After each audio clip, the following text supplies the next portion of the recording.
You're listening to an Airwave Media Podcast.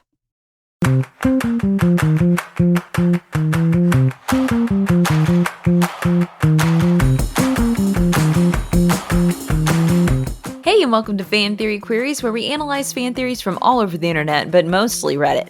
I'm Laura. I'm Michael. And I'm Spencer. And we are going to talk about Gru from Despicable Me. Man, Steve Carell has done such an awesome job with that character.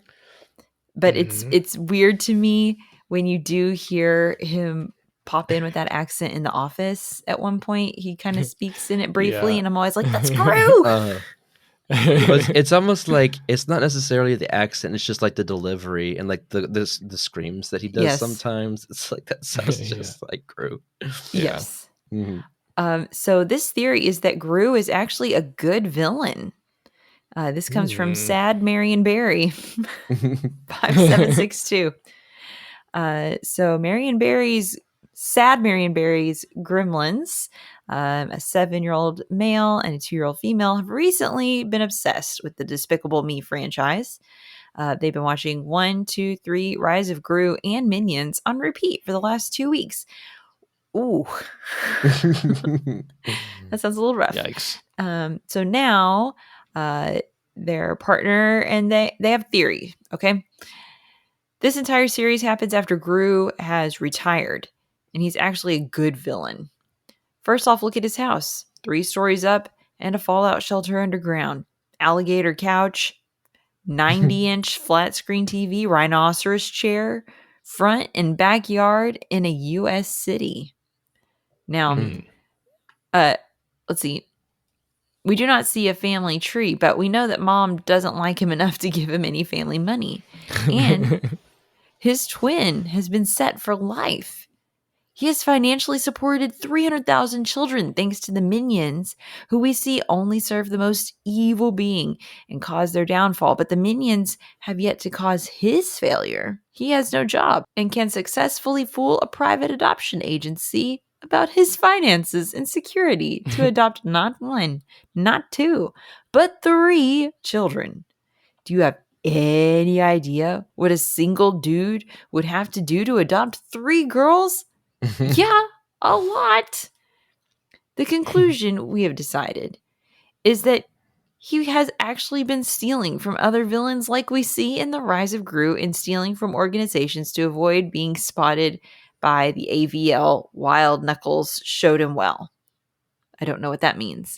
AVL is Anti-Villain League. I don't know what the other part is. Oh, okay. Proof of this is the only reason the bank hates him is because they've never made money off of him, and he's the same age as Vector. We learn in The Rise of Gru. I love it. Oh, yeah. Okay. Curse you, tiny toilet. That's one of our favorite lines in our house. Okay.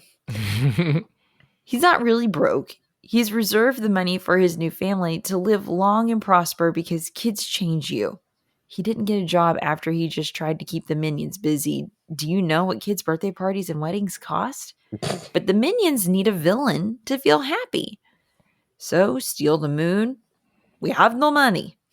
Plus, old man is senile and needs something to keep him busy. I think they're talking about Dr. Nefario. Yes, thank you. Old man. Gru's dad idolized him to his brother, so he accomplished a great many things that are just never mentioned. Gru is really the greatest villain ever. He's just retired. He gets a job in number 3 to try to keep money coming in, to avoid his new wife's suspicions as to why they have so much money to afford everything. Proof? He's never missed a single shot the entire series. El Macho doesn't freak out when Gru sneaks in. He laughs and welcomes him because he hasn't lost his touch. He's broken into various villains' fortresses with virtual ease, but no one has gotten into his. Every villain knows who he is, because if they stepped on his toes, they would be sorry. The only time he hesitates is for his girls. Gru is the best villain of all time, and he hides behind petty crimes and an army of what seem to be incompetent minions. So some of this theory is written a little nonsensically. A little hard to understand. Oh, you laughed. You think that's an understatement? Trying to follow along. And does not know how to spell the word villain. Yeah, they don't know how Or to spell. senile. Yes. And I haven't seen Rise of Gru. I have not either. And we've seen I all the haven't other seen ones. Despicable Me 3. Have I? Well, 3 Wait, is that's the one with the brother. Yeah, I haven't watched that one. I've watched... Wait. He gets married in number 2. Mm-hmm. And that's when we get the nacho hat, right? Maybe. Oh, and the purple. That's the purple Minions. Yeah. I think we've seen. I feel like 3 has been on at some point somewhere, and we saw parts of it because I can picture something beyond a trailer, but I don't recall the entire plot of the movie.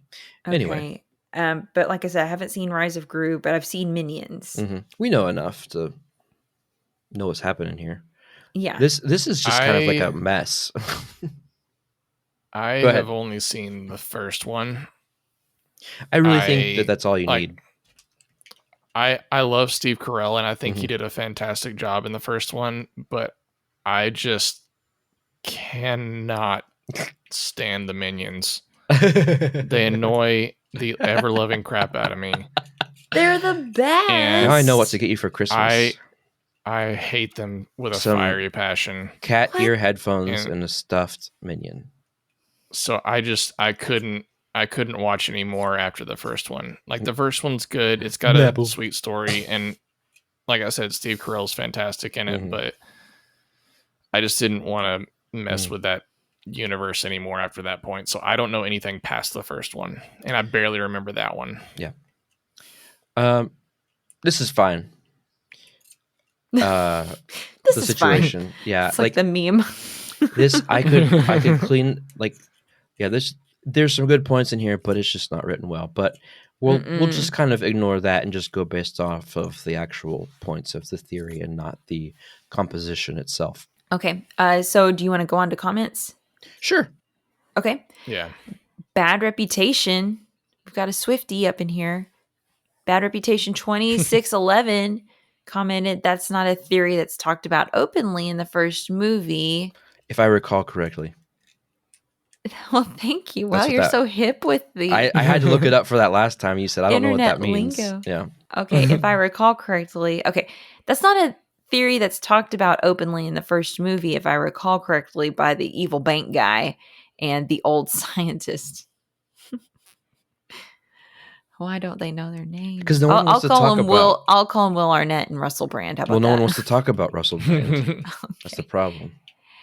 He had at one time been the best, but when we see him in the first movie, he was past his prime and losing credibility. He wasn't retired, but he was on the verge of going out of business. Also, don't the Minions only serve the greatest villains? Which is the point in the movie Minions we learn about Michael. They're that they always on the seek hunt for out the greatest villain to serve. Mm-hmm. Which was kind of weird to begin with, because I was like, he make them?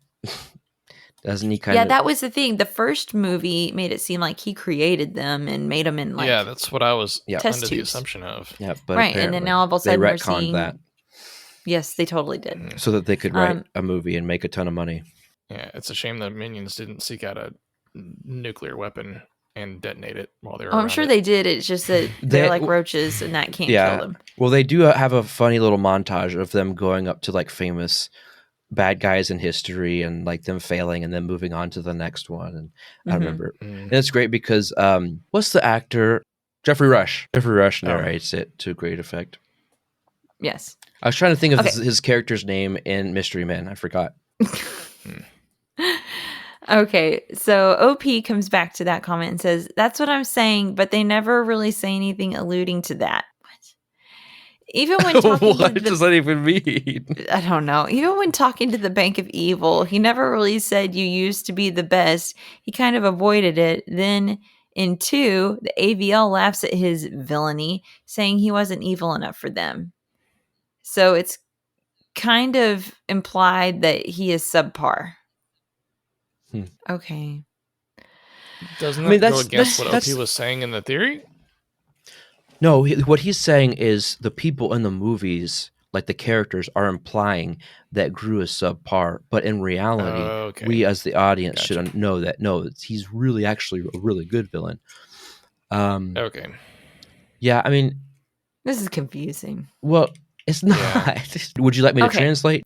Let me try translating. I think Okay. what our OP said in the original thing was just that he's such a good villain. He hid it from everyone, all of the things he was able to steal, because he let other villains still steal them, and then he took them from those villains. That's part of it, and that's why people think that he's not that good of a villain, because he's not. In most of those cases that they brought up, he wasn't the one actually doing that. I don't know. Well, we can save that for the discussion. But go Okay. ahead. Next comment from Wayfinder. According to the height of a minion, which is 3.5 feet on average, Gru is 4 minions tall, which means he is a godly size of 14 feet tall. Okay, I don't know what this says. I don't know. Second, if any of you remember the original Despicable Me, you know there is a scene when Vector kidnaps the 3 girls and shoots a series of heat-seeking missiles at Gru, and then he dodges them all. According to the speed of an average ballistic missile, 1,900 miles per hour, and the size of the missile, according to his ankle size, Gru can perceive and move at such a speed that the missiles only move 9.5 miles per hour, 0.5% of their original speed. Plus, after this, Gru punches a shark, and it's paralyzed, meaning its spine is probably shattered. To remind you, it would require a force greater than 3,000 newtons to fracture the spine. That's equal to the impact created by a 500-pound car crashing into a wall at 30 miles per hour. I rest my case. He's a good villain. He is freaking scary. He should take on Kingpin. Yes, that's right. Oh man. I feel like we've seen this commenter before. Comprehensive ad 3963. Maybe. Not to mention, he can apparently pull out a weapon, shoot a few things/people, and walk out unharmed. It's true. He can. There you go. Everything you ever wanted to know about Gru. I have a ton of things to discuss, but I don't know if it should go into my theory rating. Do y'all want to talk about anything before we move on? I don't really have a lot to contribute to this one. Okay, cool. Well, before we take our message break, let's all take turns giving our best Gru impersonation. I'll go first. Mom, you're going to be proud of me. You're going to. I don't know what else he says, but you're going to be very proud. Here's my impersonation. Good night, kittens. Close your eyes. Sleep in peace until you rise. Though while you sleep, we are apart. Your mommy loves you with all her heart. Oh, that was so good. All right, Michael, your turn. I don't know, guys. I won't be very good at this one, but I'll try. I've been recruited by a top secret agency to save the world. That is all. Oh yeah, that's right. Gru's back in the game with the gadgets and the weapons and the cool cars, the whole deal. Whoa, man.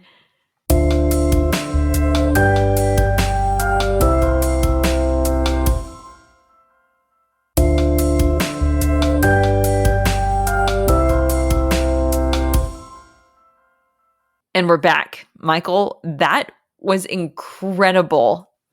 Yeah, that was, I mean, I don't know where you even pulled that from. I've never heard you talk like that before. I was so impressed. Yeah, you have really great impersonation skills. I'd love when I have more time to know what else you can do. But I just know also that I have some things to say about this theory. I want to rate it. Don't you, Laura? Yes. Okay, so how should we rate it? Michael, can you help us out? Yeah, baby!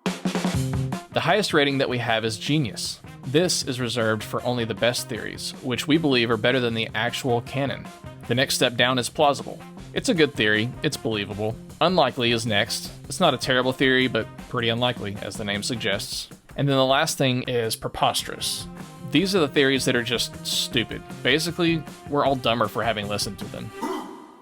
Okay, so is Gru secretly the best villain ever? Well, it's not the best, but an awesome, really good one. Okay. Well, that's not on the I mean, rating scale. Could you use the rating scale, Oh, please? Yes. Okay. Michael, were you going to go? Because I will if you don't want to. I was just gonna say I can kick this off because Okay. mine won't be probably as long as you guys. Okay. Yeah, this is preposterous. What? This is just so dumb. Like, I'm still trying to figure out everything that this person was trying to say in the theory. If we're going off of just that he's the greatest villain of all time, sure. But I'm doing my rating on the actual theory and the way it was written and everything. So yeah, it's preposterous for me because I just feel dumber. Okay. I'm going to go, if that's all right, Laura. Yeah.